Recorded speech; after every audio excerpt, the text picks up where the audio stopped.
Hey, Bond, how are you? Doing well. Good to see you. I heard you were going to talk about stories, and I was like, oh, I wonder what kind of good info I can steal from him. Oh, great. Well, welcome to the self-admitted thief. Yes. Hey, at least I'd give you credit. You're a good guy. I appreciate that. You guys see my little writing on my Oh, nice. There it is. story You've code. got swag. What's on your hat? That's Pinky in the Brain, my favorite Ah, character. awesome. Awesome. We love it. Well, let's get started.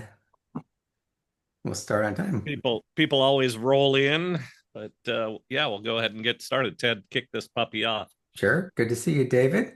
Yeah, good to see you, Ted and We Tom.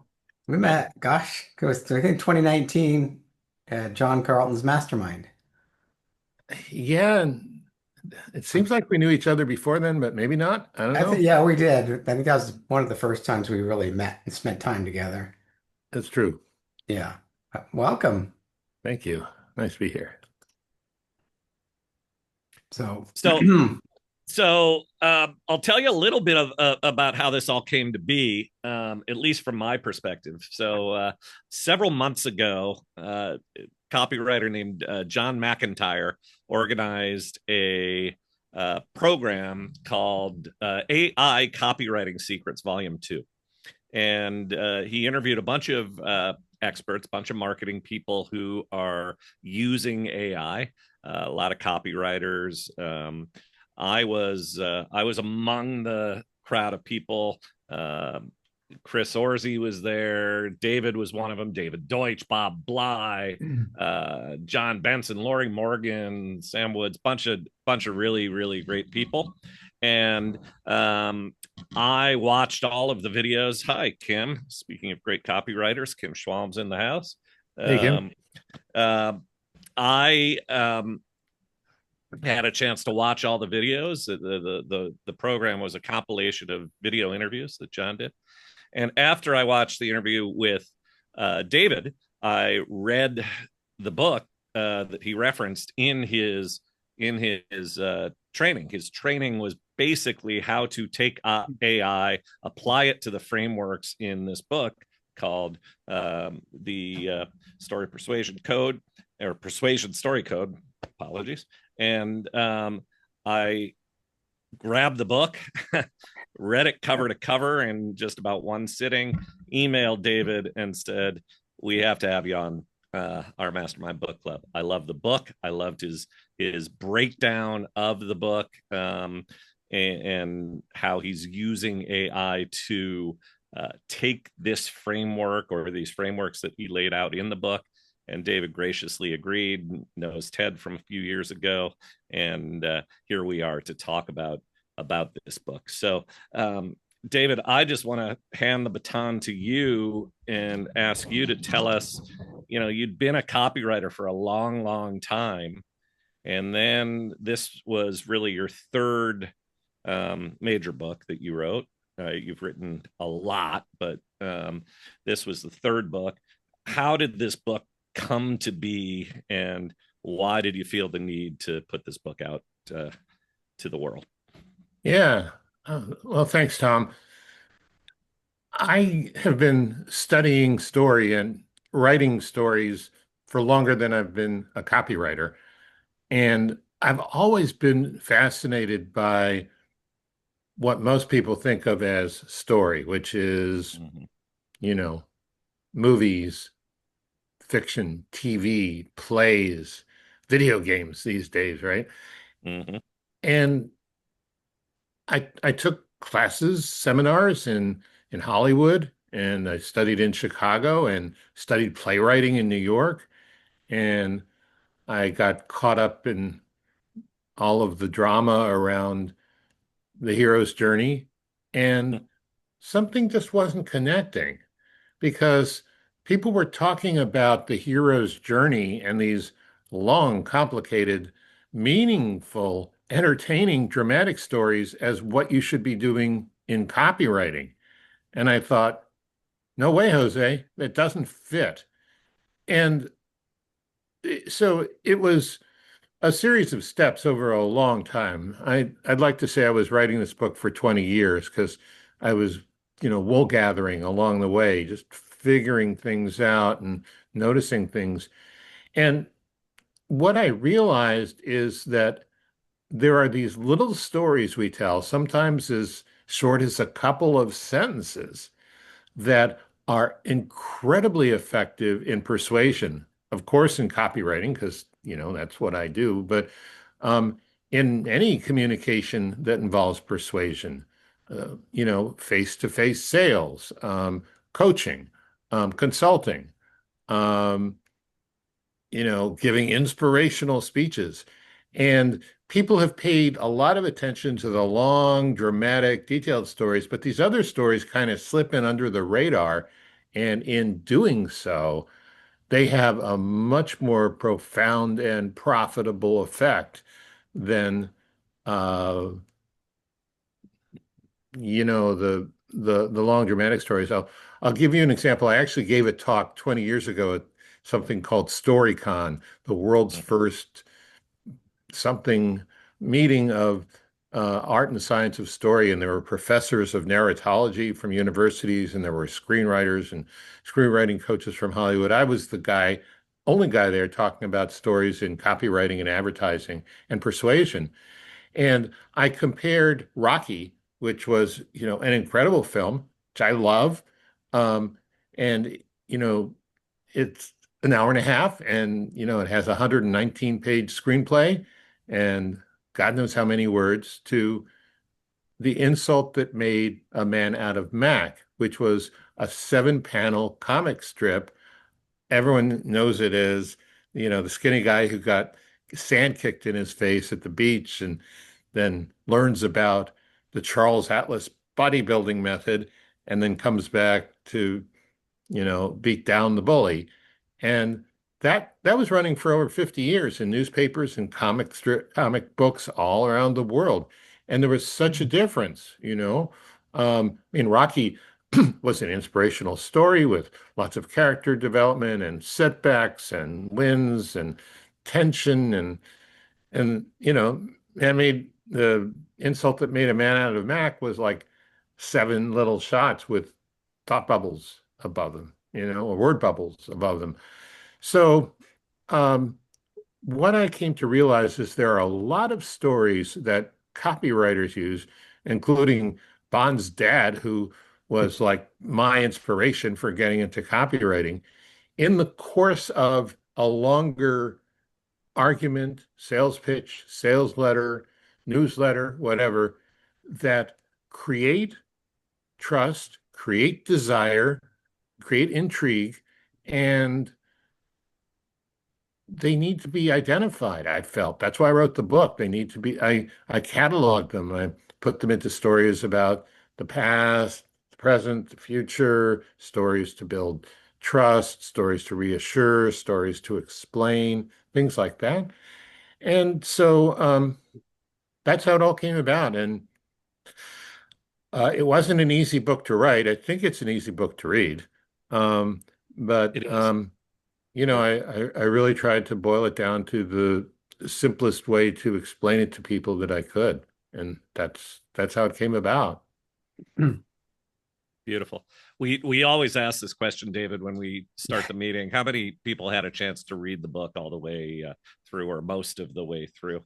We're able to do these meetings without that being the case, but good. Frank, you're a champion. You always get a gold star. One of the things I love about the book is you're not just sharing the frameworks, David, but you're offering a step-by-step guide. And I'm not going to share the link. You have to read the book, and you have to get to that page toward the back of the book where you share a link with a worksheet that basically is a breakdown of all the frameworks and a step-by-step guide of how to put them together. So this is not just copywriting theory, marketing theory. It really is a playbook that somebody who has very, very little experience with copywriting can begin to put to work. Another question for you, David, and this might speak to my biggest takeaway from the book. You mentioned that these persuasion stories can be a sentence or two long, short stories.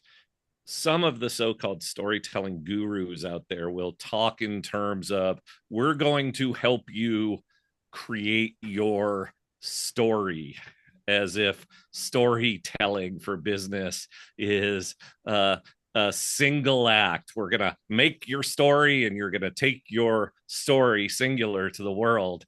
And then hallelujah, the sales will roll in. In your view of this, you're talking about a sales event. Could be a conversation, could be an email, could be a presentation, actually being often a collection of multiple stories. And can you talk to that and maybe provide a few examples of how these things are stories are actually little building blocks that are put together, form the marketing or sales whole? Yeah. So there's some truth and some lie to. I unfortunately I can't remember the name of the guy who wrote that book, and it's very popular. The truth is, it's good to have a narrative. It's good to have a defining story about your company. The false part is that it will create a lot of sales. It won't. Um, I mean, it, people do want to know who the company is, what they stand for, but to create sales takes more work, more interactions, uh, you know, more information, more answering objections, more reassurance. It takes a lot of things. So these stories do that work. If you've got a great narrative for your company, that's wonderful. These stories could fit inside that narrative. Um, that people might want to know, um, how did the founder come up with the idea, or how is the company formed? That's one kind of story. That may not sell anything, but it may tell the prospect that they are aligned with the values that formed your company. Um, they may want to understand that a company is not some faceless, money-grubbing corporation, but it really cares. And there are empathy stories, stories about your prospect's pain, um, stories about your own pain that you can share that help them understand you understand their pain. Stories about pressures other people, we're social beings, I mean, the whole idea is not to give a flip about what anybody thinks about you, but that's just an idea. Everybody still does. Um, and so to talk about a product or a service in the context of how it's going to um, help you with a situation where other people are looking at you, talking about you, criticizing you, questioning you, that's a story that can fit into a longer sales pitch. Um, what's it going to do for me? Everyone ultimately wants to know that about what they're going to buy. You can have an unexpected future benefits story. And you can fit all of these things into a sales letter. In my book, I talk about Gene Schwartz, another really great copywriter, and he talked about assembling. Copywriting is not writing, it's assembling. You have these little building blocks to create a city of desire. Um, well, some of those building blocks are stories. And the thing about stories is, more often than not, you'll get someone's attention and keep it. Your brain actually moves into a different space when you're hearing a story. And people are more likely to trust information they get in a story than when it's presented as a big, audacious claim or even as a fact. People remember stories. There are so many advantages. But yesterday, I was working with a couple of my advanced clients. And when I say advanced, I mean they've been at it for a while. They've made millions of dollars for their clients. They're very good copywriters. One of them knows my book inside out. He's helping me create a product with it. Another one has read it and is very good at writing stories when he wants to. And they were both telling me about different promotions involving products, ingestible products. One was a supplement, one was a food. And the copy was all about the product and the chemistry and the biology. And I said, I bet a person's going to buy this product. And um, I bet the person, if it's a parent, they have kids. And I bet if they take their dog for a walk, other people are going to notice whether the dog is itchy or comfortable. And all of those things, you tell a little story about that. It's not your main sales pitch. It's not your USP. It's not the one thing that you're going to pull through, but it's something that's going to add dimension and relatability to your pitch. And these guys didn't have it in either of their pieces. And I just had to bite my tongue to stop myself from yelling at them, because I'm not their dad, but all I'm saying is it's normal, and that people often write stories about products without involving people in them. Not a good thing. Yeah. Yeah. I love that, David. And that line that you said, I bet that a person is going to buy this product or service. I think, well, I say I bet, because in this age of AI, you never know, right? Well, you're right. but I think every single person in this room ought to write that line down, engrave it, pop it on the bulletin board, and imagine that they have a little David Garfinkel on their shoulder whispering that phrase into their ear every time they write a claim in their copy, because that ultimately is the point. It's what is this going to do for the buyer, professionally, personally, whatever it may be. And if you lose track of that and can't frame a story around that question, you're said in the chat, paint a picture to show how much better life is with your product. Amen. Absolutely. Amen. So Ted, what do you got? Oh, for those that didn't read the book, if you get the book and read the last chapter, it summarizes everything really well. It doesn't go into great detail, but it's perfect. It summarizes everything, and then it provides a link to a longer and deeper summary, right, as well. Yeah. Yeah. AI, you don't get into AI in the book, but as I noted earlier, what attracted me to the book in the first place was your approach to this AI product that John McIntyre put together, and the idea that I can take these frameworks, train AI on these frameworks, and that can be a really valuable tool for people who want to write better copy, story powered copy. Can you talk for a moment about your philosophy of AI and this core idea of, hey, if you're going to ask AI to write copy for you, you need to train it on a framework that and that you trust is the basis for the copy that you're going to produce? Yeah, I've spent a lot of time. I spent over 100 hours this year in a very intense mastermind where we were building AI agents to write copy. And so I have not exactly soured on AI, but I've gotten much clearer in my mind on the limitations of what it can and can't do, and how important it is when it comes to writing copy for the operator of AI, whoever that is using it, to understand copy, to know copy. So my current conception of AI is it's a parrot on top of a very powerful supercomputer attached to the world's largest library. Yeah. Okay. Now, we've all seen copywriters that are like parrots, right? And they just, they steal other people's copy, wholesale, and sometimes they get sued into oblivion for it.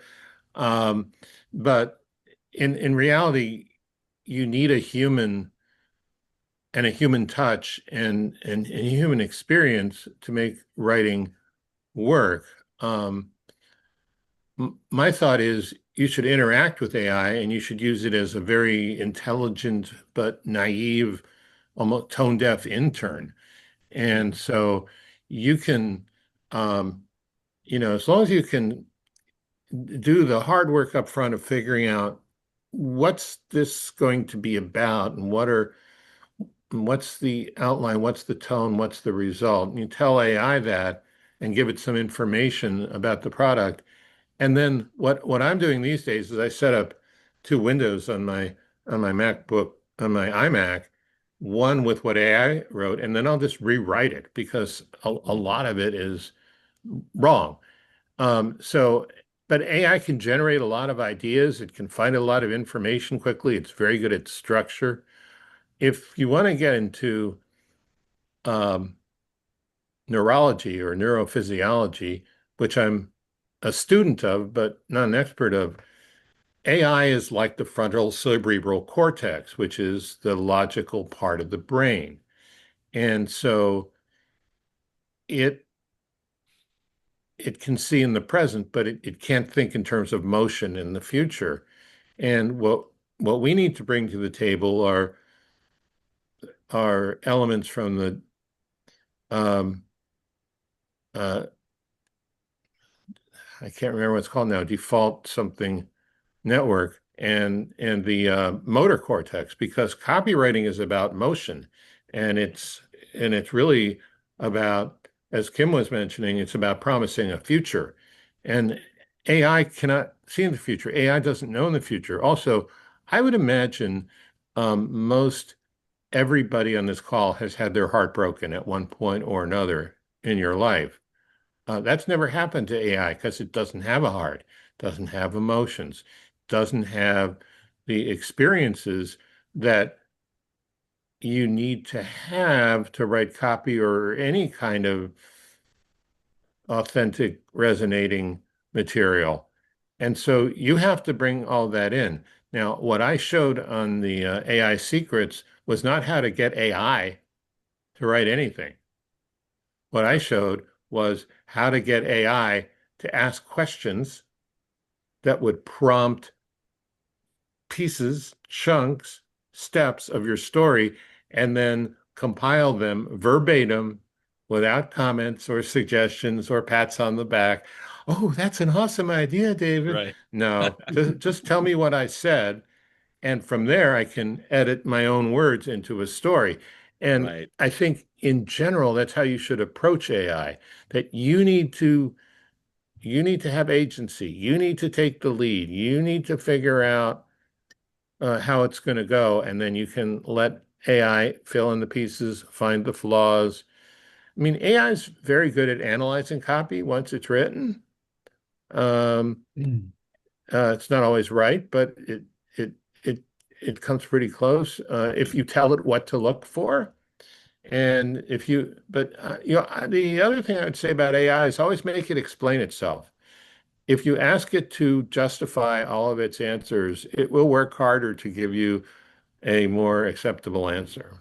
Yeah. I could go on about AI for a long time, but what else do you want to say about that, or what do you think about what I Well, said? the one thing I will say to clarify the connection between what you did in that AI training and your book is those questions that you trained AI to ask are the questions that you set up in the book as the stepping stones to make each one of the persuasion story, to build the persuasion story.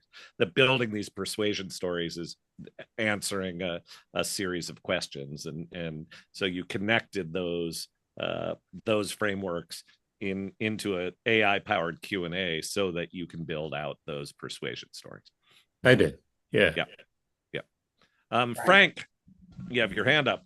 I have been neck deep in AI all year.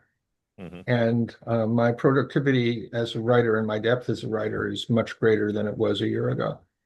And what I do is I have it write the rough draft, and then I nitpick it to the point that a human being would shoot me.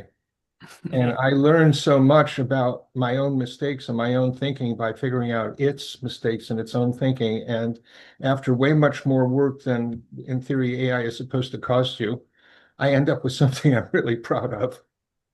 Yeah, and that's a great way to use it. And I'm glad you said that about the nitpicking because um, I sometimes I will suggest to my copywriting clients, people I'm mentoring, I'll say, rather than asking your clients, the people you're writing copy for ideas, just tell them something and let them pick it apart. It's much easier to criticize than it is to create. And so AI can create. It doesn't create good stuff all the time. If you find a way to use it that maintains your integrity and includes your talent and your thought process in there, you can get a lot more done and you can improve. But I just want to point out, Frank, you took a lot of responsibility for what was going on there. And there are a lot of people out there who aren't doing that. And Oh, yeah, yeah. and the writing that they come up with is crap. And I had someone yesterday say if I read something in the first paragraph, I can tell it's AI. I don't even read it. I just move on. I'm sure there's a lot of people who do that because it's flat, it's dull. It knows how to simulate emotions, but it doesn't have any. It simulates them pretty well sometimes. Sometimes it does because it's a parrot in the library. Yeah. Yeah. Tom, let me comment on a little variation of what Frank just talked about. So you know me, Tom, I love to write and been doing a lot of writing of various kinds for many years. But sometimes it's not coming up with the ideas and the content. It's really taking all of those ideas and content and really organizing them into a really good narrative flow that takes a lot of time. And I usually like to do that, but when I don't have time, I always put together. In fact, I just got done doing something today where I had 3 sections. I had about 5 bullets underneath each one. And I talked about the main point I wanted to make. And then I gave that to AI and it said, organize this, put it into a narrative flow. So it really just took all of the content, basically my content that I gave it, but organized it into a flow that really made pretty elegant sense. Yeah, and I'd like to challenge your description a little bit, Les. I think 3 sections and the bullet points, I think there was a certain unconscious mastery of structure that you were infusing into it that maybe Sure. you didn't even see. Yeah, right. Yeah, I think that's true. And Les, if you haven't had a chance to go through the book, what you'll see is I think it will make you better. You will find it simpler to go find those simple stories and the simple constructs. You were using the word narrative in a positive sense. And earlier, David was using the word narrative in a more negative sense. If you get stuck, and by the way, his name's Donald Miller, building a story for him. And before Donald Miller, there was Robert McKee story, and this book at some point, marketers got all over this book.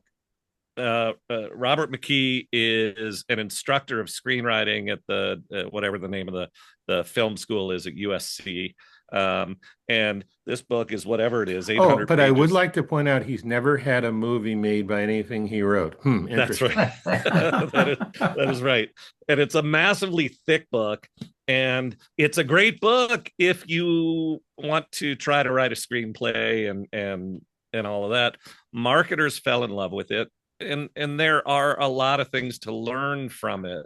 But to David's point, if you get stuck in this idea of the narrative and the hero's journey and who's the protagonist and who's the all this crap, and you're trying to write a 150-word email to sell a product or service, good luck. And so you might find it after you read David's book that sometimes you're overthinking it. Yeah. And that if you just assemble some building blocks in a simpler way, it's going to come easier, and you can do more of it without the help of the robot. Well, I do intend to get the whole book. I did go online and check out a pretty thorough outline of the book, and there were I was really just impressed overall, obviously, with the fundamental concept of short stories, um, and the way that you provided very specific examples and the different types of short stories that you could use, Yep. and it was really ironic because just at the same time I was reading that, I was talking with a prospective client, been talking with him for a long time, just about over the finish line to get him on board. And I was talking about it's called a DEMI process: document, execute, maintain, and improve for business process management. That's one of the services that I'm going to provide. Hmm. And at the very end, I said, this is not just to help you with your processes. This is really a business asset that has some real value to it. And I said, in fact, I just talked last week, and this was true. I had just talked last week with a former client that had sold their accounting business, and they wanted to thank me because the process playbook that we created together helped get a premium price on the sale of their business.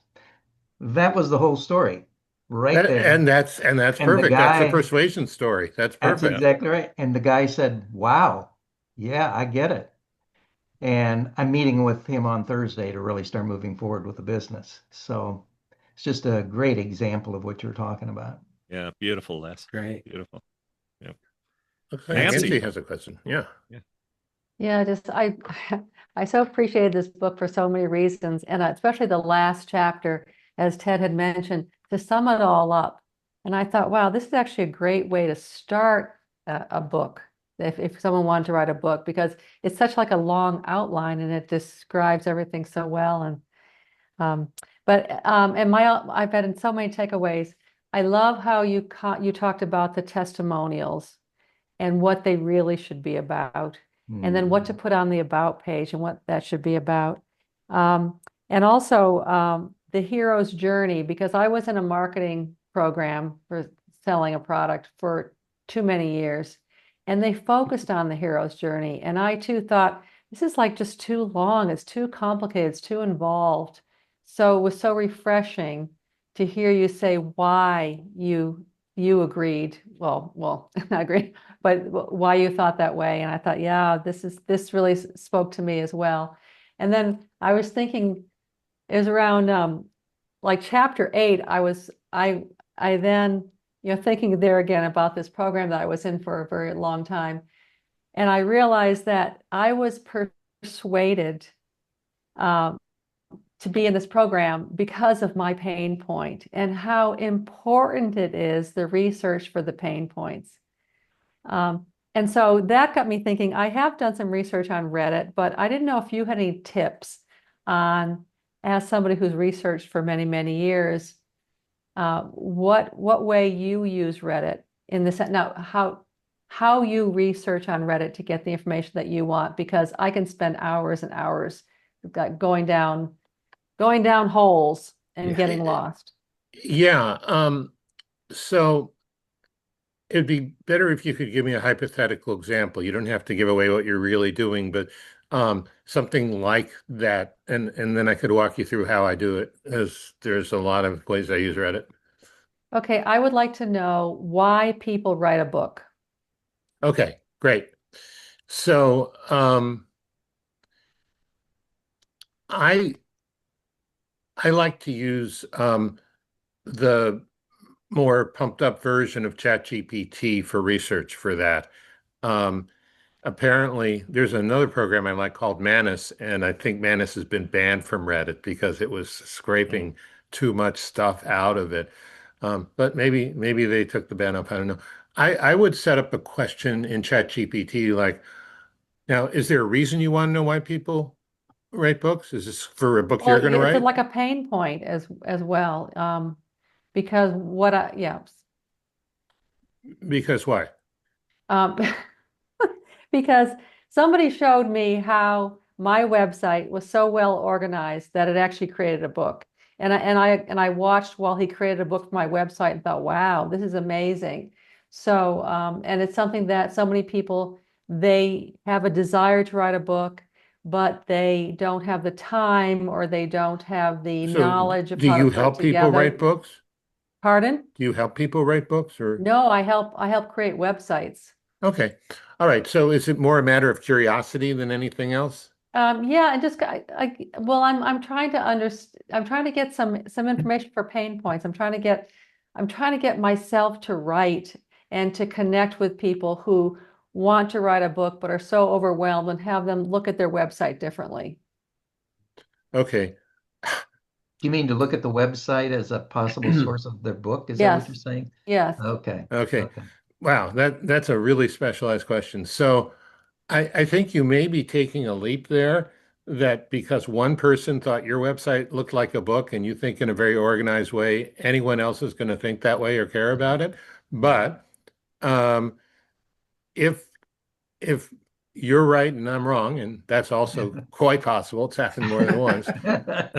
Um, what I would do is type in a prompt to the souped up version, the $200 a month version of ChatGPT, or maybe Perplexity, and say, please find out on Reddit, um, please find the 10 most common reasons people give for writing a book, and um, rank them in order, and um, and give me, 3 example quotes that illustrate, each reason. And then I would say, let me know if you need any more information from me before you carry out this task. And it might ask you some questions, and you can just say, doesn't apply, or yeah, and then let it run. And it might take 10 or 15 minutes. You'll save a lot of time, and you'll find out the main things on people's minds that they express as to why they want to write a book. Thank you very much. Nancy, did this person try to Welcome. sell you a book writing service or anything? Good question, Ted. And See, and what did I get Kim, sold? I've got to think of how I was persuaded. hey Kim, you want to weigh in on the research question? Can you restate it again, please? Yeah, and I'll frame this up, by the way, Nancy. Kim Schwalm is a great copywriter, and one Thank of you. her most popular and great products is something called Research Beast. So Kim teaches us how to do the deep research to write the great copy. And I thought she'd have some insight on how to answer a question like that as Yeah. well. So what was your question again? My question was how to use Reddit in a way that I wouldn't spend weeks going down a rat hole when I have a question. I haven't done this in particular, but I suspect if you could copy and paste a bunch of responses, I would start with a very specific search, like what is that really specific thing that you're trying to find out, you know, like, whether it's a specific product, what have people's experiences been with X, Y, Z, or, whatever. And then look for, a thread that has that. And then maybe try copying and pasting all of the comments into like a Word file and upload it to Claude and ask them to give you a summary based on, what are the top takeaways, or, how would you summarize these findings, depending on what it is you want for the output. I mean, I use Claude all the time for stuff like that, and it's just really amazing. Like, I don't use it like necessarily to write copy, but like I get some amazing summaries just, providing a lot of source documents. Yeah. And it does a really great job of doing that. And I find Claude does it better than like some of the other AI tools that I've messed around with. Yeah. Thank you, Kim. Sure. Thank you, Kim. Yeah, Halbert. Let me unmute here. No, I think what Jim said is correct. I also think that David's doing is fantastic. One of the things that I've been teaching my son to do is to actually ask questions as though you're somebody in Reddit, to actually go in there. I'm not using AI to scrape and to grab stuff. So you'll come in there and you'll look for the very specific pain point that you're looking for in the story, whatever it is. So it's like, if you're trying to do the before the inciting incident, like what were you doing, like let's say with copywriters, hey, what is it that, I was inspired to be a copywriter. I'm wondering what else inspired other people. And it's a very open-ended question that gets to right to where you want to be, but you're doing it as one of them. So it's spying. It really is. It's infiltration and stuff like that. Mm-hmm. But I wouldn't leave it to just Reddit. I think you get a lot more conversational and a lot freer, more comfortable people talking in Facebook groups than you do on Reddit. Reddit is usually a lot of snark. Reddit has a lot of like, oh, I'm smarter than you to the other people as well, like that. And I think there's a lot of people who wouldn't, that will comment in a Facebook group that wouldn't comment in a Reddit group. And so if you were to say something like in your particular, and I also agree with David that I'm not sure people who are wanting to build websites are even connecting to the idea of writing books as well. I think, they might have a completely different goal for their website versus why they want to write books. So a lot of people want to write books for the prestige and stuff like that. And a lot of people want to write books to be, to make, to validate the fact that they spent a lot of time in creative writing classes or whatever it is. And there's a lot of motivations, but let's suppose that is your motivation.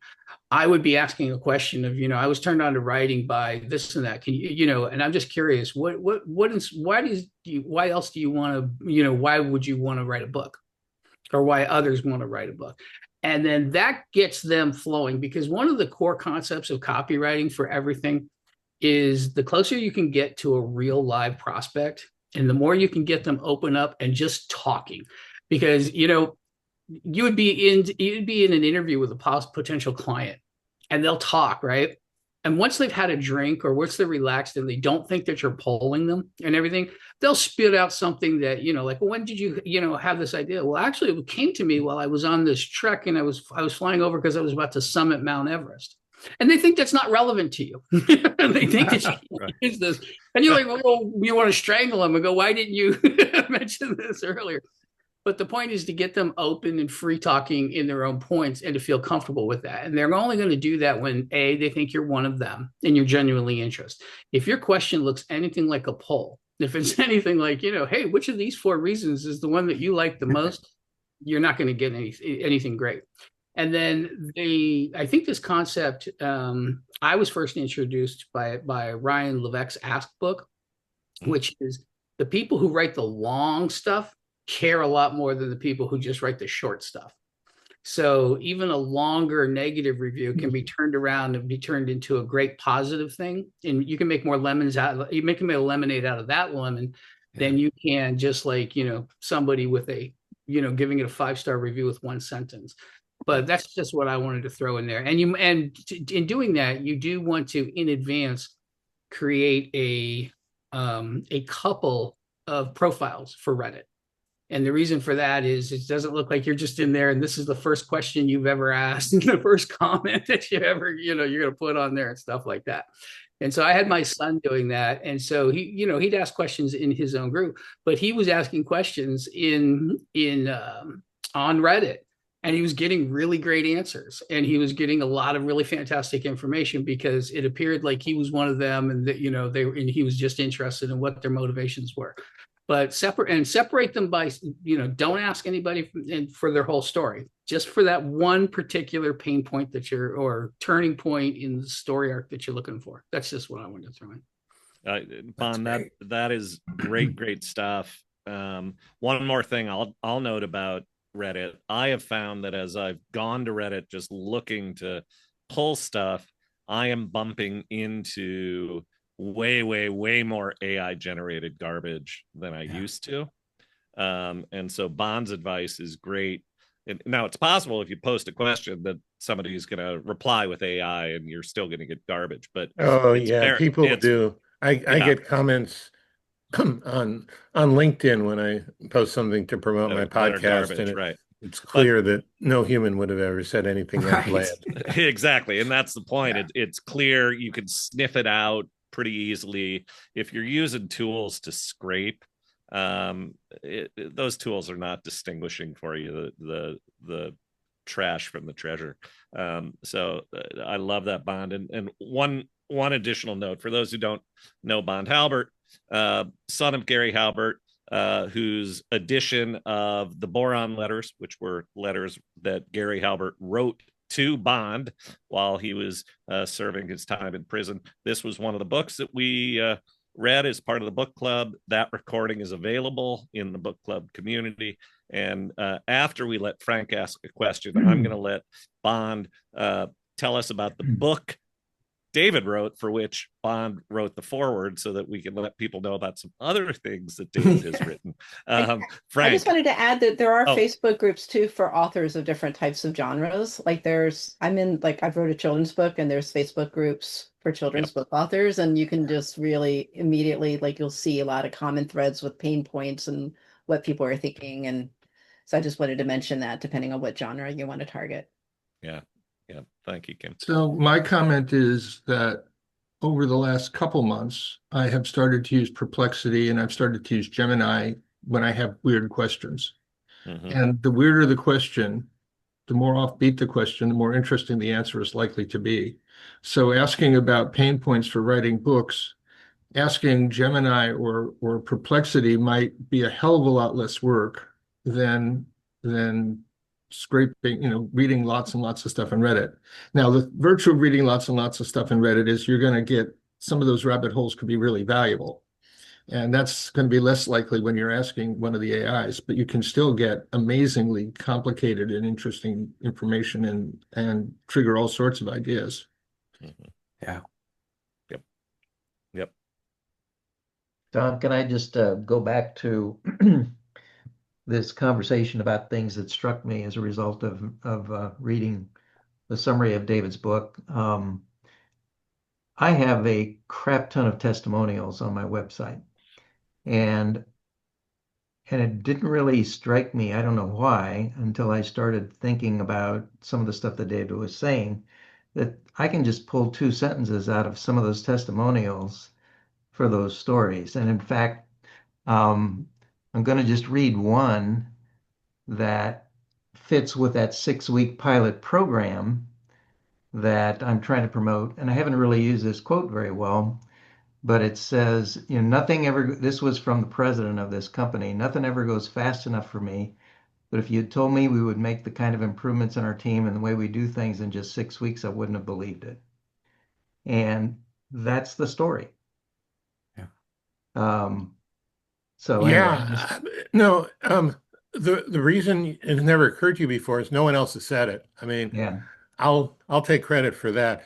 My client, I was talking to yesterday, he didn't write the website, so pressure's off him. But another very successful copywriter had this website for this pretty successful e-commerce business, and he had testimonials this long. yeah, And they were all in the same voice, and they were all long gray walls of type. yeah, Yeah, I mean, I think everybody should think real carefully what Bond said, that you want to get as close to the customer as possible. The fact is, we forget that when we're writing. We forget that, there's an old NLP saying, I disagree with a lot of NLP because I don't think people are computers, but there is one thing that they say that it's pretty harsh. It says the meaning of a message is how it's understood. It's not what you meant to say. It's how the prospect, the reader, understands it. And so good for you, Les. I mean, that's a great testimonial. I mean, yeah, these short little, people want to know what happened. What was your problem? What was your result? How'd you feel before? How do you feel now? What was the other one like? What is this one like? And this is how we think in the part of our brain that makes buying decisions. Yeah. And to your point, that thing I just read to you was just 2 sentences out of a testimonial that was this long. Oh yeah, So, I got that. I figured that. yeah, Yeah, because most people, once they start talking, they have this unconscious rule that says more is better. yeah, Right. Not always true. yeah. You can do the same with LinkedIn recommendations, kind of just scan through and Yeah. you can have AI pull out certain phrases for you. Yeah. Yeah, and Les, one of the AI tools that we're building is to take long testimonials. In fact, my client Sean was in the room a minute ago, and he interviewed a client of his for 18 minutes. And what the AI did is it went in and it looked for, what were the transformational, Yeah. the promise statements that Yeah. this Yeah. client met. Before I was this, after I was that. And there were, in 18 minutes, there were 12 of those. And Yeah. each one of those is its own little story.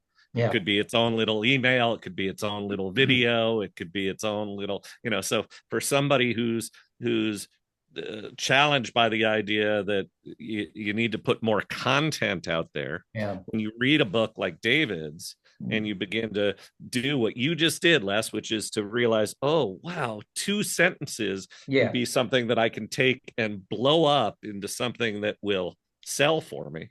Right. Now, all of a sudden, content creation doesn't feel like such a challenge, and you have way more building blocks in your treasure chest than you ever imagined. So When is there that was gonna a be great available? there's a great teacher of music. I think her name was Nadia Boulanger, in the early 20s. I mean, she taught, Leonard Bernstein. She taught Quincy Jones. She was amazing, and she had this phrase which all of her, high-powered students were terrified to hear after they turned in their assignments. The phrase was remove superfluous notes. Yeah. And if you think about what is it people need to hear, sometimes it's not very much, but you have to figure out what it is and then highlight that part. I don't think you'd want to do that to Mozart. Yeah. No, I don't think so either. But he was before her time. Bond, did I see you leaning forward to say something? Yeah, the couple of things I want to mention since we're talking a lot about AI. AI, I believe, is a great tool, and I'm not saying that just because a lot of people love AI, so that I'll get slammed. But AI has two really big problems, and each problem is an opportunity in all marketing. So as a copywriter, it's great. Every one of the problems that AI has is an opportunity for you. Mm-hmm. So one is it can't say something that's not been said before. It can say it in a different way, right? Mm-hmm.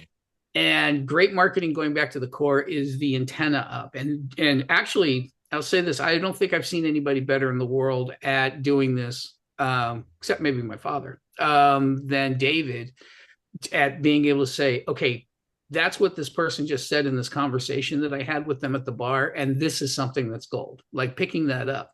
But when you feed it unique talking points, you come up with so much better things because, the example, I think I may have used this before. One of my favorite pieces of nonsense I came up off the top of my head, John Carlton was ribbing me about buying an expensive watch. He's like, why would you want that? And I said, because every time I look at it, it reminds me that my time is valuable. That's the most valuable asset I have. That's the kind of thing you can put into AI that when you say, write me a watch ad, that AI is not going to come up with, because it hasn't said anything. The second thing that AI is terrible about, which is what David is alluding to, is it cannot tell when it's being too boring. And so it can't turn around and say that. And so I teach my son that what you do is you walk around, and we all have a different process. I walk around, I take notes and think of while walking or in motion on a car, but walking is better for me. I take notes onto my phone and I come up with my talking points. Unique things that I want to say and stuff that I want to mention. And then you put that in. And whether it's a process of going back and forth and dumping and clearing your brain and putting in more talking points or just doing it in one shot, you have AI write it. And I have my son do this as well. I have AI write it. And then you spend time cleaning it up, and you do it in 2 phases. The first phase is making it sound like it was written by a human, first of all, and then punching it up. And so much, and this is back to the original copywriting concepts, which is so much of your copy is, the process and the professionalism comes from editing out everything that is just way too boring and too long, doesn't need to be that long and stuff like that. And those are your two big opportunities to beat AI. And when making the talking points and the editing is actually longer than the process is longer when using AI, that's when you just want to sit down and write it yourself. Because David also mentioned that he was talking about it can be really onerous to sit there and edit that out. And the last thing to his point that I wanted to say is knowing what your prospects need to hear in order to buy. There was Ron LeGrand was making so much money promoting selling how to buy property as investment. And he made so much money, he hired every single top copywriter in the world to write for him, and included my father. And my father beat all of them. And he didn't just beat them.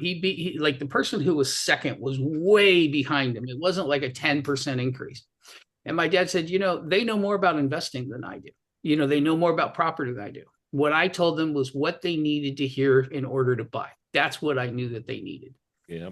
And that's it. So when my dad was teaching me how to think, and the thing that he spent most of his time doing, and he spent most of the time with his proteges doing, was not sit down, write this. Let me go over this with editing with you. Let me give you the structure of a headline or anything like that. It was constantly, okay, we go anywhere. We could be talking about a principal I just talked to at school. He could be talking about a waitress, but no matter where it was, he was always saying, what do you think that person wants the most? He would be saying, what do you think they're thinking? What do you think that they care about more than anything else? And he would teach me lessons like this. And this is going to be real quick, and I'll shut up. He sat there one time to make a point to me. He said that housewives are on such a tight budget that they are desperate for like even an extra $40 to their budget. And so what he did was he ran a classified ad. And the classified ad said, needed somebody to do light typing, can do it in their spare time whenever they want. We'll pay like $20 an hour, or whatever it was. And he put the phone number of my own private phone number. And I was like 14, 16 or something at the time. The phone rang off the hook. You could just pick it up, put it down, and it was ringing again, right? It was just, constantly. And he was just doing that to do a test and to prove a point. But wow. That is what you want to be thinking about your prospects. So if you're a copywriter, you want to think about, what does I'm selling this? And so that's when he was talking about that other question, is this what people really want to write a book, or do they want why do they want a website? They can be completely different answers, and studying people made all the difference. And so then you could know when they're being too boring, And so that it's a lot of hacking and cutting and stuff like that to get down to the point, because they say you can never be too long, you can be too boring, but we do not read the way that we used to, right? So, and the example I like to use is this. We still will watch a 2.5 hour movie, like a Marvel movie, but you'll notice they have 3 explosive endings at the end now, right? They're zipping and zapping, they're going back and forth, and they're bringing you up into a crescendo, and then they're going down with the activity, and they're bringing it all up again and stuff like that. So the problem is nowadays it's easier to bore people. The TikTok, the dopamine hits, the Facebook scrolling and all that other stuff. So that's the thing to remember when you're editing, to make that story that David is showing you how to make. And so he's 100% right. In fact, I think it's more important that short stories are better, and those Marvel movies you're talking about, Bond, there's about 15 minutes of dialogue in a 2.5 hour show. Well, one time my dad he was an avid reader, and he loved Hemingway, and my dad would recommend stuff to me all the time. And so I read To Have and Have Not, The Sun Also Rises, Old Man and the Sea, longest little book ever written. And I would read all these books. I came to him and I said, hey, Dad, I just got to ask you. I said, I've tried 4 or 5 of his novels. I don't like Hemingway's books. He's like, oh, you're reading his novels. I don't like them either. I'm like, he goes, go get his short stories. He said, go get his short stories. He's better at short stories. And you know what the reason for that was? is because he knew the story if it was short and he didn't have a goal of 20, 40,000 words or whatever. The story was better. If you read a Hemingway book, you realize he's kind of repeating himself in the description over and over. What David is talking about is 100% true, which is get to the short story, and then bring in another short story So I sat there and I read what was essentially the same amount of length of one of his novels or short story in a series of short stories. And I burned right through it because I loved it, and so I don't know, I'm just adding I'm meandering, but I'm going to get your stuff. No, let me tag on to something great you just said about the short stories, Bond. So I was watching The Diplomat, which I happen to like on Netflix. And one thing I noticed is, well, it's a preposterous story, but if you can suspend your disbelief, it's great. And there are so many little stories. There are individual characters, and each one of them has their own little adventure. There's the CIA chief of station. There's the, Kerry Russell character. There's the president. There's the prime minister. And they're not just supporting actors for this one person. Each one has their own little adventure and story, and it is brilliantly written. The dialogue's really good. The plot's really good. But the same thing I've been watching recently on Netflix. I never saw Better Call Saul from the beginning, so I started watching it from the beginning. There are so many little stories interwoven at the same time, and that's that. And even though it was written before the iPhone really took hold and social media took hold in 2015, 2016, where I'm watching it right now, they knew how to keep it in. I mean, Vince Gilligan and Peter Gould are just brilliant guys, But anyway, so short is better. And the key thing is, how do you make a short story? And we could be talking about one or two sentences, we brought Les's processes in, and our company, as a result of that, sold for a premium, right? Two sentences. If I'm thinking of hiring you, that's going to definitely draw me in. And the answer is, well, it's what people want to hear about. It's about a change that's meaningful, that causes some emotion, going from, making these numbers up, a $1 million valuation to $3.5 million valuation. That might be pretty boring to a guy who, showers after work. But for someone who's building a company and wants to sell it, that's pretty exciting. Right. And so it's getting in the head of that person, thinking, what's their greatest fear? What's their greatest desire? What do they worry about? What do they wake up at night? What do they talk about in confidence to their partner, their wife, their husband, their banker, their confidant, And that's why, I believe it was Gary who said, in other words, copywriting is a game of psychology, or not a game, but it is much more about the mindset and the thinking of the person you're selling to than just salesmanship or saleswomanship or just being able to write. Yeah. Something that when you talk about multiple stories, that is really true. And this is not something you should aim for to do all the time. You will drive yourself nuts doing it. But the two best ways that stories culminate is either A, the end of the story really ties back to the very beginning of the story. Okay, one way that leaves people with this, oh my God, that was cool. Like they forgot about the beginning. Careful there not to put something in the beginning that might bore them right away and make them not pay attention. But if you can tie it. But the other one is when the little stories all culminate together. If you watch a Seinfeld episode, it's like they got three little stories going on, and then at the end, they connect together, and all of a sudden, this is how they connect the stories, end up in one place and stuff like that. Yeah, I was thinking, Bon, I also recently watched Peaky Blinders, which I wouldn't watch for years because I thought it was a stupid title until I understand why they call it that. And now I really like it. But in the very beginning, Tommy, sort of the main character, is riding a black horse. And he goes through many transformations. And the very last scene, he's riding out on a white horse. He's decided to change his fate for good as he sees good. That's exactly what you're talking about. And that was done in the simplest, most powerful, symbolic, visual way you could imagine. And frankly, I didn't notice it. I had to read about it in a review because I'm not that perceptive or don't have a memory. I can't remember over 60 hours that well. But yeah, boy, it is really great when you can wrap it up that way. Yeah. Now, I want to note we're 4 minutes past bottom of the hour. These things go for an hour, but I'm here, Ted's here. Are we okay, David, to go just I can keep going. I'm putting my bladder on a timer, so it'll be okay. Yeah, I want to respect everybody's time and not take advantage, but feels like we're on a bit of a roll. I want to note one more thing about Les and the testimonials. The second testimonial that you told, that story was just a boss saying, I'm skeptical of consultants. We never get shit done. I couldn't believe how much we got done in just whatever it was, 4 weeks, 6 weeks. Boom. That's, what does that guy want?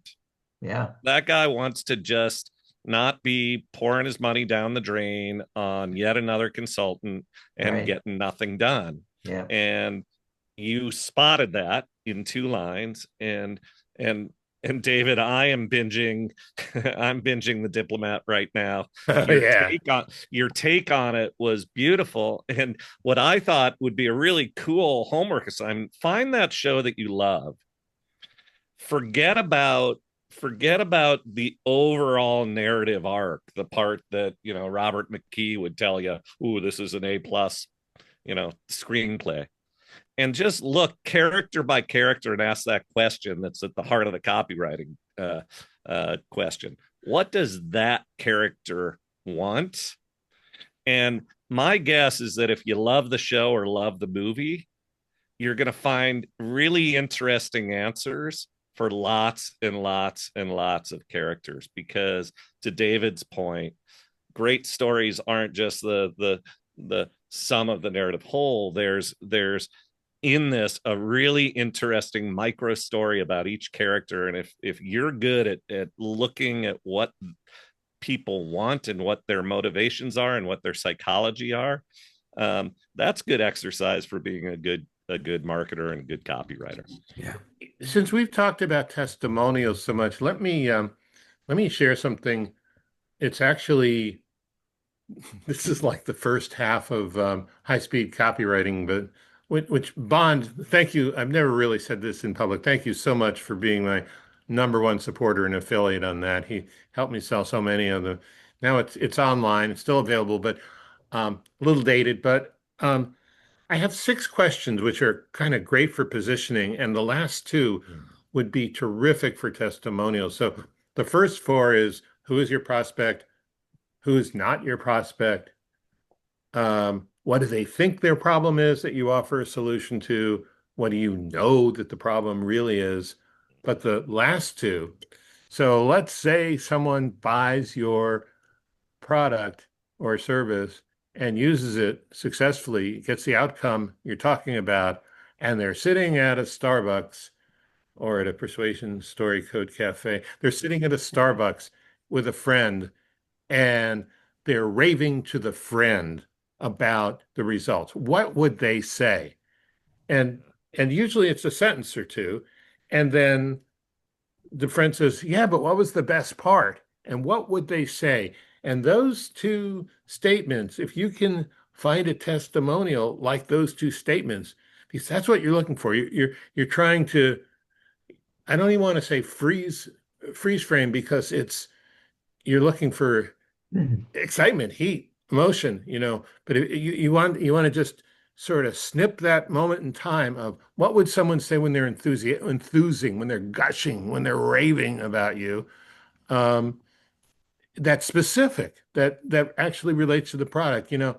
Too many people use testimonials like, oh man, you're the coolest person ever. Wow. And if people are going to spend money to to get to know a really cool person, fine, but that's usually not what you're selling, what they're buying. It's usually when you can talk about a specific solution in the context, in the world of, in the situation, especially regarding the problem you solve. And you can hear an emotional statement that is talking about something that's meaningful to the person about the result you gave them. And you know what? I mean, Les gave you the perfect example. Now, you don't want to just cut and paste his because his relates to the specific experience using the Deming processes and so forth. Yeah, but that's an example that you want to look for. The other thing I want to mention about what Bond said, you need to come up with original ideas to begin with. Boom. That is the missing piece for me in how I've been looking at. I mean, I've been doing it, but I haven't been consciously aware of it, able to articulate it. That's the missing piece, because if you come up with an original idea, if you come up with a good idea that no one's ever heard before, then the AI can riff on it. It can embellish it. It can develop it. But if you ask the AI, help me write a sales letter for my toenail fungus cream, it's going to find all the other sales letters for because it knows all of them. It has the world's largest library, and it's just going to spit out tired, rehashed combinations of stuff that doesn't really work. Yeah. Speaking of testimonials, I wanted to say that, everybody's got a choice of testimonials. Like, you can have a ton of them and people aren't going to necessarily read all of them. Right. So in general, there's a lot of discussions about like how many, and so some people, let's suppose you're settling on 5, right? The one thing I will say is the testimony on the part of the story, the one that is the length and that is emotional, should be also based on their market level of awareness. Meaning what, Bond? Okay, so market level awareness is Eugene Schwartz, I think. I don't know if he pioneered, but he's the one who's, popularized it at least. So market level awareness is they don't know they have a problem, right? That's somebody, that's the largest number of people out there with heart disease, but don't know they have heart disease, right? Mm-hmm. Market level awareness number 2 is they know they have a problem. They're not sure what the solutions are. Number 3 is they know what the solutions are. They're not sure which is exactly right for them. And there's different people have interpreted this way. Yeah. 4 is they know what the solutions are. They just need to, in that particular solution, they need to know about yours. Yours is better than theirs. So your diet program book is better than their diet book, right? Mm-hmm. And solution number 5 is they already know what they want. They know what they love. So this is like and so they just need more nudges and they need more reasons to take more pride in what they're doing and explain this is why I spent the most money on this thing. Okay. And so when you have your testimonials, and by the way, this is very important. You only want to sell to 1 or 2 of these. Most of your clients are all going to want to sell to all 5 of them, right? This is the car. This car is perfect for the kid who's getting his first car, and for the kid the guy who's a collector of like vintage automobiles. No, it's not. Okay. And so you want to sell to 1 or 2 of these market levels of awareness, right? They have to be next to each other on the list. They can't be on the far and the right, because if you take me and you take somebody and you say, this is, how to tell if you've got, arterial sclerosis or, cardiovascular problems or whatever, and I don't know it, I'm like, I might be interested in that. And you call them out by symptom. You say, are you over 50 with 3 inches of body that gained 3 inches of body fat? Hey, yeah, maybe that's me or whatever. But you take somebody who already knows it. They're like, okay, this isn't about me. I already know this. They're just explaining who it is. And on the other end of the spectrum, if you're like, why this nutritional supplement is better for lowering your cholesterol to people who don't even think about cholesterol, you're not going to get them. So the point is your marketing, your story, your everything. This is very important for the stories that David's talking about, and your testimonials should adjust them where they are and bring them up 1 or 2 levels. Your marketing should do that. Your marketing should take them from one level of market level awareness to another one. So I have this problem. I need to know what the solution is, right? And so you're explaining what the solutions are. But let's suppose your market level awareness that your ad is like 3 or 4. And those are the ones that you are targeting. And you can still target all these people in the company. You just need different campaigns to do it. But you do, level 3, and you say, okay, that's where it's more important for those 3 core testimonials to say, I went through so-and-so's program and I was trying to learn copywriting, but, and all of them had this problem. They left me thinking too much.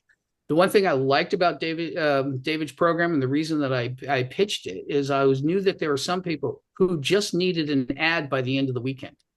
I knew they were different from the other people. And so I could say, I could adjust them and you give a testimonial that says, look, I've tried these other ones. And the problem is they give you a lot of great theory. You're still driving around in your car for weeks trying to come up with an idea that pops in your head. This was great because you immediately had a system to fill out and you came up with some good working copy. So your basic point, Bond, is that you just need to make sure that you're clear about those 5 levels that you talked about, and that you're targeting to one or more of those. 1 or 2 at the most. 1 or 2 at the most, with that specific kind of language. Yeah, and the story should cohort. And the story should elevate them a couple levels, right? So after reading your stuff, they now know why yours is a great solution, that it works. Where do I get those 5 levels? I want to make sure that I can pick those up. Brian Kurtz was in here. I think it's Eugene Schwartz. Yeah.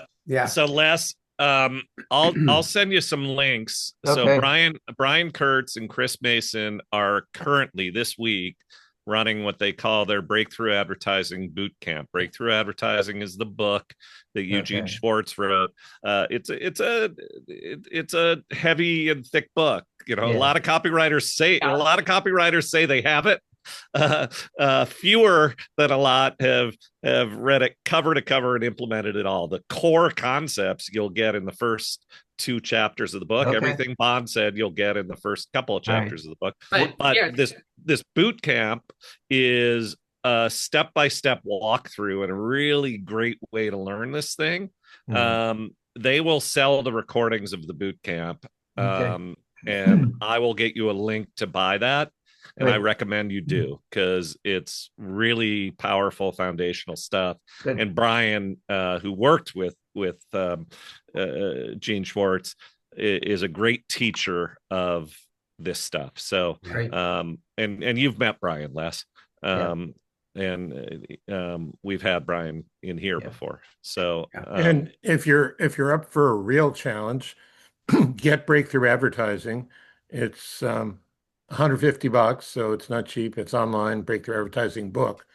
And there's a chapter on the 5 levels of awareness in there that explains them pretty well. Yeah, and basically just to sum up what I was saying, so let's suppose that the testimonials, now that you've gotten them to the point where they need to know, is this one better than the other alternatives? So if you're looking at, which copywriting courses, for me, that testimonial should talk about why David's is better than this other person's, right? Yeah. So, 3 of those testimonials of the 5 should be focused on that. Whereas if they're a market level awareness too, and they just want to know what their solution is, that's when the testimonials need to be more about proof that this worked. I was suffering from a problem, and then I had this, but it cleared it up and everything like that. And, and one additional thing about testimonials, I'll pose it as a question to you, David. I love the fact that your book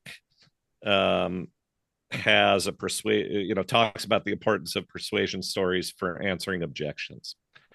Can you talk about the importance of answering objections, and tie back to Bond, the power of answering objections with testimonials or stories? Okay, so you can have everything right, but if there are unanswered objections, someone's going to hesitate, stall, or just not buy. Yep. It's a good idea for you to know what those objections are. You'll get to know this best by selling face-to-face or on the phone or on a Zoom call and listening carefully.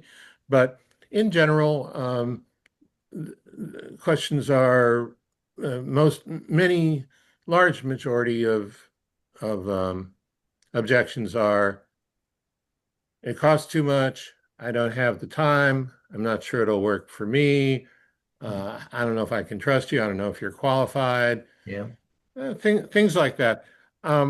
So there are reassurance stories in the book. There are Unfortunately, I don't have it memorized, or fortunately, I don't have And it. this is in your book, David? Yeah, this is in Yeah. my book. Okay. So Got it. let me I mean, yeah, I mean, so four of the stories are very much about objection stories about something new or unfamiliar, where you can maybe explain how something is like something they already know about, but it's just improved in this way.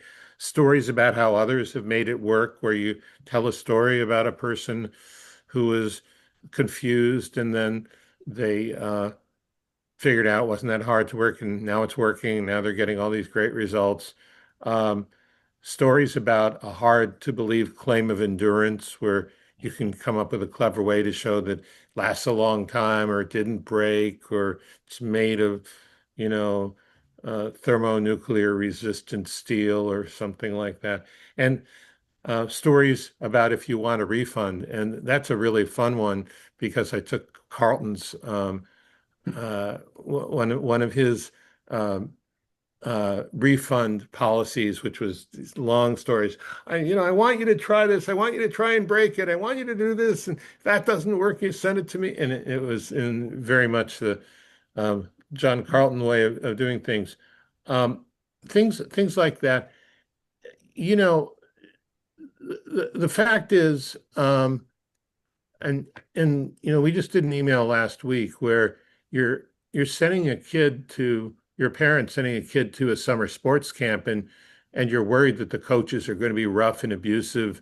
And so you can tell a story, if you're like a lot of people, you might be wondering how qualified our coaching staff is. Well, they've been through a lot of training, Yeah. and we focus on, very positive esteem building techniques that, you can actually give a description or tell a story. Yeah. Um, it, it, the fact is, we think in stories. There's a very interesting guy I just discovered 3 weeks ago, and I'll tell you, his stuff has changed my life the way Gary's stuff changed my life. His name is Angus Fletcher. He's a professor at, I have to say it like this, Ohio State, because I went to Michigan.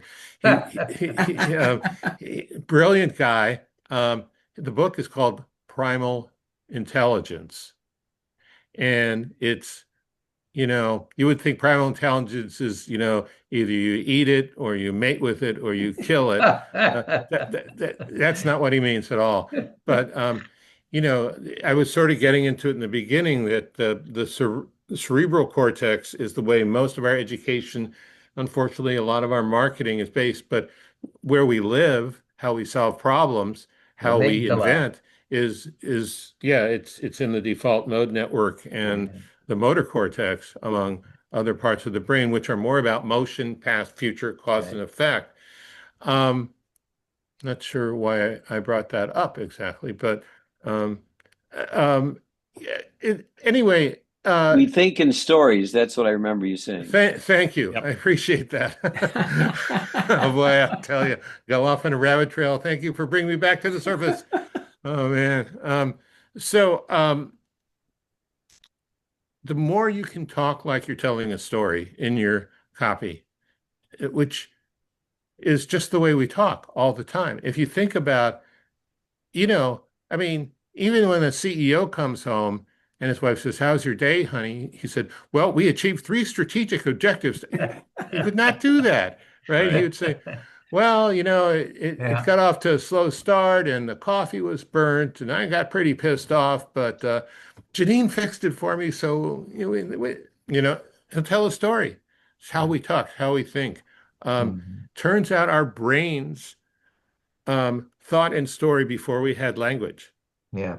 It turns out that crows think, do you see the crows? They think in story. Yeah. They don't have words, but crows actually make tools. It takes planning. Story is a plan. Story has a plot, a plan. So, and getting back to your original question, Tom, I mean, you have to know what the objection is, and you have to think of a storified way of telling something that shows the alternative to that objection and calms fears. I without have coming, to. sorry, I was going to say less, without coming off as a defensive pitchman. Without And coming off as defensive or as a pitchman, just yeah, as a normal person talking to another person.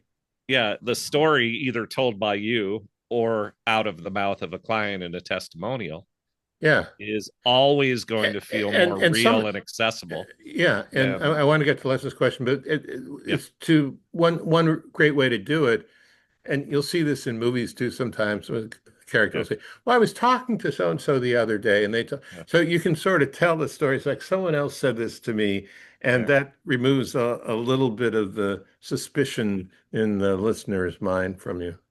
Yep. Yeah, I have to take off, and I have one, I guess I'll call housekeeping question for you, Tom.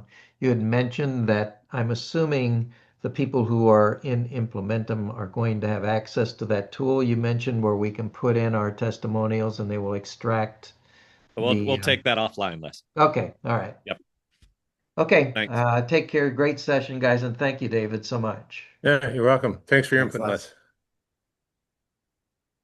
You know, David, one of the things I think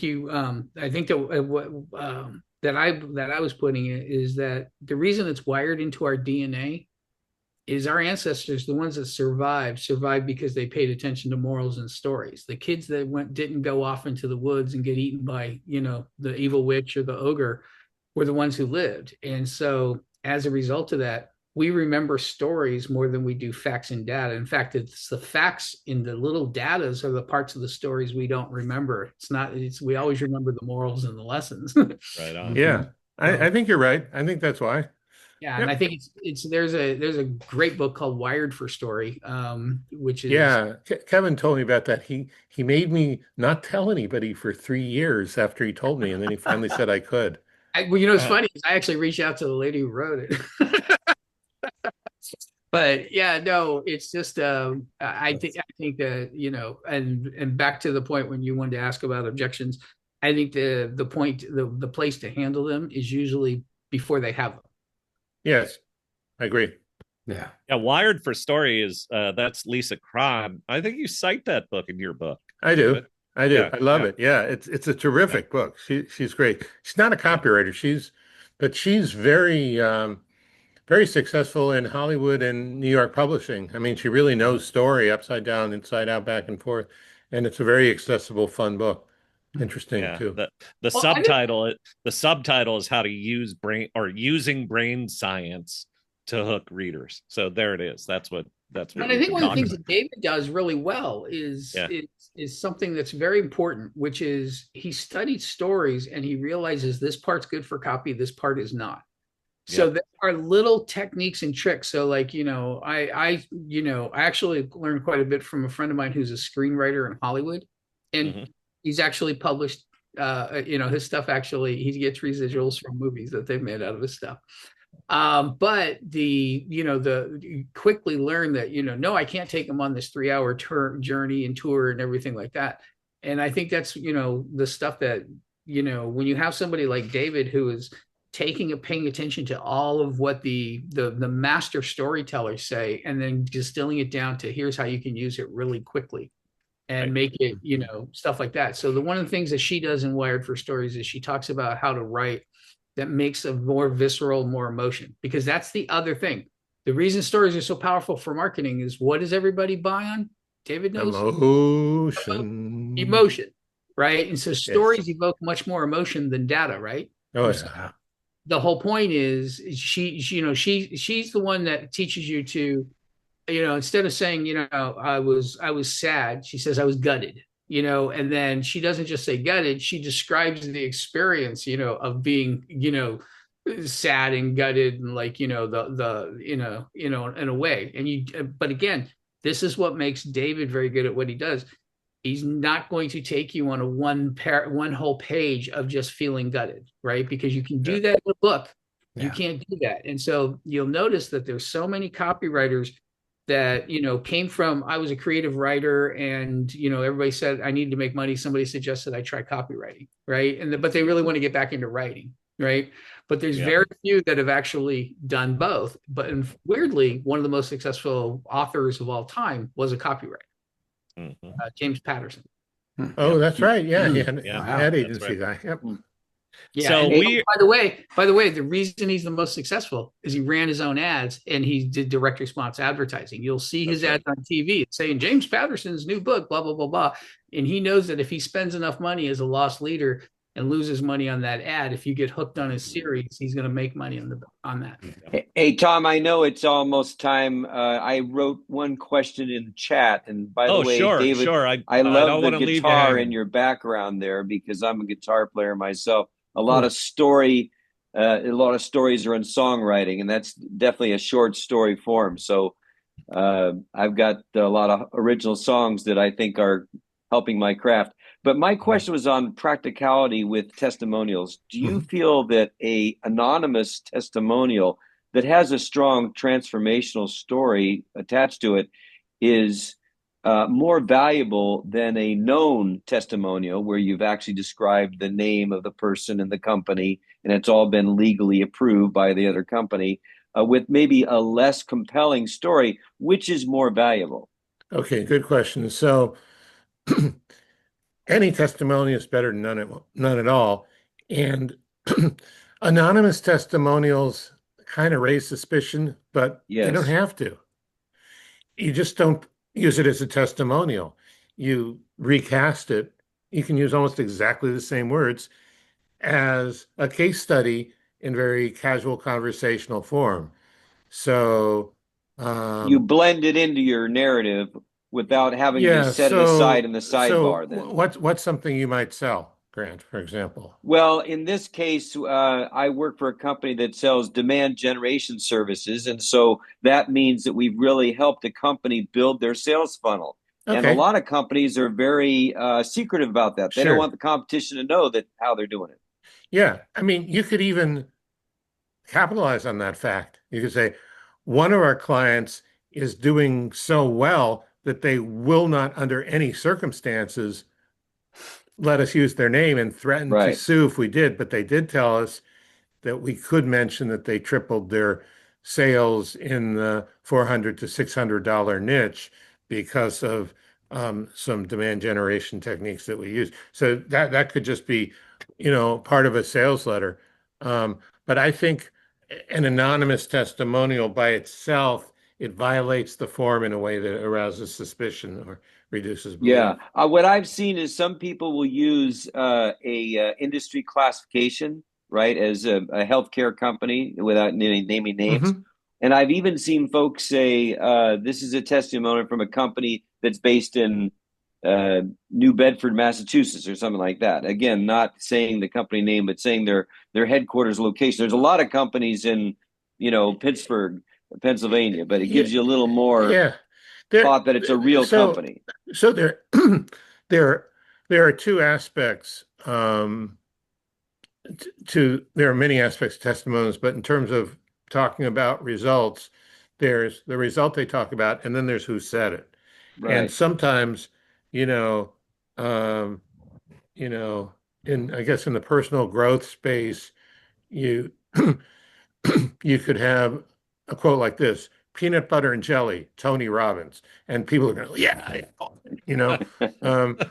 just because the name is so big. Right. So it depends, but if you can get the name in the company, that's great. If not, there are other ways. If it's a good enough testimonial, there are other ways to use it. You still want to use it even if you can't use the name. Absolutely, yeah. I think we saw that with Les today. Les could very easily write an email that, hey, I was working with a business owner named Bill, or let's call him Jim, who was feeling really frustrated about all the, burning through one consultant after another, never getting anything done, just spending too many bucks, and one more sentence about results and quote, I never imagined that I could get so much done. And if that guy had wanted to be anonymous, that's a way that he could roll that story out. Let me say there are two other types of testimonials besides the ones we're talking about. Yeah. And I think the ones we're talking about, for the most part, in most situations, are what you want to use. The other one we kind of alluded to, with the Tony Robbins silly example. And that is an expert testimonial where the authority of the name of the person is more important than the actual thing that they said. But obviously, if they say something positive. The third kind I think people overlook a lot is the experience testimonial. And this is particularly important when you're providing a personal service. I mean, even if it's something that's seemingly as cut and dry as tax preparation, people get nervous when they talk to accountants, right? And my own accountant says he doesn't think in words, he thinks in numbers. So you can understand and he does a good job with it though. But let's say, massage or yoga or therapy or coaching, you could have someone say, I was really nervous, when I came in, for a consultation, but Tom put me at ease so much. He was very understanding. He listened well, and he was gentle when he had to provide some advice that he thought I might not want to hear. Wow, that can really work. Especially if you're in an industry where a lot of other people are, proud of being like, drill sergeants in boot camp with their clients. Yeah. There's a workaround I just thought of for you as well, which is to turn around and you have a CPA use their name and verify the fact that that your client is a six-figure, industry client, and that you've gotten this results, and they know that from your billing. That's a great idea. I have my moments. More than a few. Yeah. Yeah.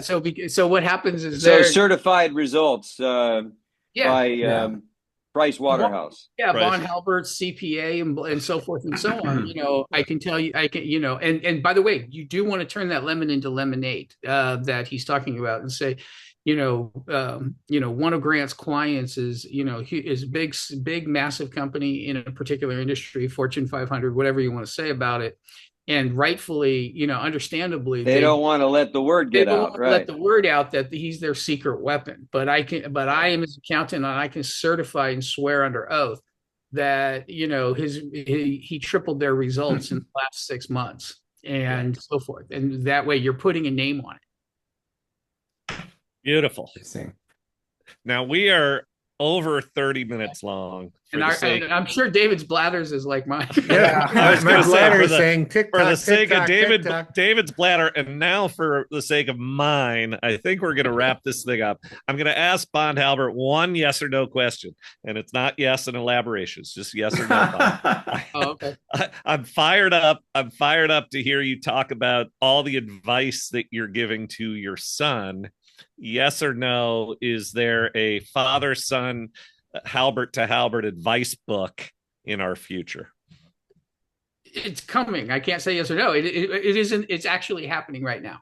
Beautiful. Okay, that's all I need to know. In fact, hold on. You're going to see a little bit of history right here at the making and everything. So it is 2.0. So what I'm doing is taking my dad's stuff to another level. So what I'm doing is teaching, the new stuff and the new version and the new concepts. I'm still driving around with my kid and saying, hey, what does this person think? What do they care the most about? Learning psychology. But I'm also getting the people who I think are the best in the world at doing stuff to help train him. And he's supporting these trainings, and it's like 5 questions. And it's not about who you are, why they should listen to you. It's like, how do you do X, Y, and Z? So I'm going to now. You can add me to the list if you want. That's what I was just about to do, is add you to the spot and put you on the spot and say, will you do one for I anticipated that. Yeah. Sure. I'd love to help your son. That'd be wonderful.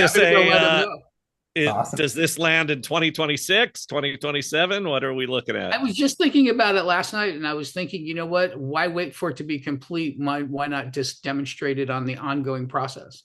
You know what I'm saying? So instead of just, waiting for me to go to jail and I don't have to do that. Filing a bunch of letters. Keep us posted. We'll keep our community posted. And that segues to the last question for you, David. David, I've got one very brief question. When were you at the University of Michigan? 1972 to 1976. The Wolves. I think we knew each other. How? Where? I was at the University of Michigan then. There were about 40,000 other people. Yes, there were. But how many David Garfinkels were there? Only one. Well, Where did you know me? Where did I know you? Michigan co-ops. Yeah, the student co-ops. You remember Laura Close? Yeah, I do. Aha. This is a diplomat episode. I can sense it. What are you saying, Frank? I was Laura's boyfriend. Well, you look different then. Oh, so do you. Okay, fair enough. I love it. I love Wow. it. Wow. What I was gonna ask you, David, Well, is simply, nice to see you again, Frank. Nice to see you again, David. I want to know the story behind this. yeah, this is good. This is good. I think David, you've heard all I know. where should people go to find you, find your books, find the book that Bond wrote the forward to, all that good stuff? Yeah, okay. Where's the best place to connect? So, Breakthrough Copywriting. Oh, no. The Persuasion Story Code is on Amazon. Breakthrough Copywriting is on Amazon. If somebody wants to be coached by me or consider it, garfinkelcoaching.com. And I have a weekly podcast, which I think Ted has been on. Weren't you on it? A few times, yeah. Yeah, and Bond has been on, and Tom is about to be on. And that's at copywriterspodcast.com. Beautiful. We'll put all that into the community. And Ted, parting thoughts? Oh, thank you, Dave. It's an easy book to read, but you're such a great writer. You make it easy to understand. It's really, I really Thank you, enjoyed Ted. it. Appreciate that. I cannot wait to take the video of this discussion, put it into AI, and say, go crazy and carve this thing into nuggets, because there are a million of them. And I'm grateful to you, to Bond, Ted, for co-creating this thing with me, to those of you who sat around with us to the end and milked every drop from this discussion. Thank you all very, very much. And again, David Garfinkel, thank you for all you've done for all of us who are trying to get better at copywriting and marketing and sales. And I look forward to chatting with you on Thursday. And Yeah, thanks looking forward to Thursday. Thank you, Thanks for David. joining us, Bond. You're welcome. And Bond, I hope to hear from you soon. Okay, You're bye. welcome. Okay. Thanks, Ted. Bye. Bye-bye. Thanks.